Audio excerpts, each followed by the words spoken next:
On the island of Sodor, all the engines love their couplings. They're used to couple up to trucks, coaches, and other engines. That's how they pull their trains. If an engine or truck's coupling were to be broken, a lot of fuss would be made to fix it.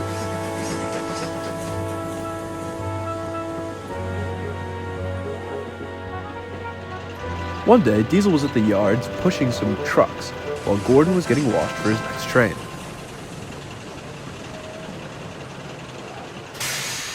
The hot summer sun had been sizzling on Diesel all day and he was frustrated, so he decided to take it out on Gordon. Hey, I do not like the way your paint looks in this sunlight. Why? What did I even do to you? Gordon replied. Diesel pondered for a moment before leaping to it. Your coupling. What? What about my coupling, Diesel? Well, it's short, stumpy, covered in grease and coal dust, and is nasty to look at. Mine, however, is big, clean, and great to look at. You wish you had a coupling as big as mine, Gordon. Gordon was upset. Nobody had ever talked about his coupling in this way. He steamed crossly out of the yards, tears falling from his face and onto his coupling, possibly giving it a wash.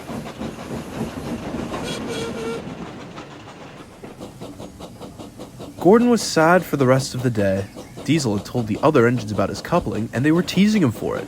"There goes teeny-weeny Gordon," laughed Henry. It's one of the smallest I've ever seen, continued James. "It doesn't even look like a coupling," chimed Duck. It's fucking rancid, screamed Percy.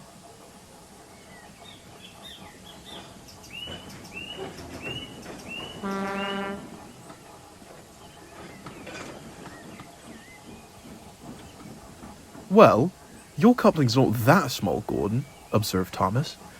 "It's big enough to pull the express, and any other jobs the Fat Controller wants you to do. Isn't that grand?" But Gordon's mood didn't change. He was so sad that he couldn't even chuff to pick up the express and take the passengers to the other end of the line. At the end of the day, Gordon slept alone in the goods shed. The comment that Diesel and the other engines had made about his coupling really made him sad. His driver noticed how sad he was and decided to talk to him. What's the matter, Gordon? Nothing at all. You've got to tell me at some point, mate. Gordon sighed and started telling his driver. "Fine. Diesel made fun of my coupling and told the other engines it was gross and cheesy and nasty and smelling like shit and being small and having a tiny chain. It makes me want to drive to the Sodor cliff and chuff right off." Don't worry, Gordon, comforted his driver. I've concocted a plan to troll your friend Diesel. Just wait and see. The next day, Diesel was at the big station. Unbeknownst to him, Gordon's driver had put the plan into action. He looked around the yards, making sure the Fat Controller wasn't in view. He ran up to Diesel and began showing his coupling. Grease and oil! Diesel exclaimed as he saw the cheesy, short, and stinky coupling in front of him. Gordon's driver was cross with Diesel. I hope that'll teach you not to put down the couplings of other engines, Diesel. Small couplings are just as important as big ones, just like the little engines. You always say that little engines are as useful as the big ones, so don't make fun of couplings for being small and nasty, mate. Diesel finally realized the error of his ways. He looked down at his rather impressive coupling as Gordon's driver walked away. Diesel now knows not to insult the couplings of other engines.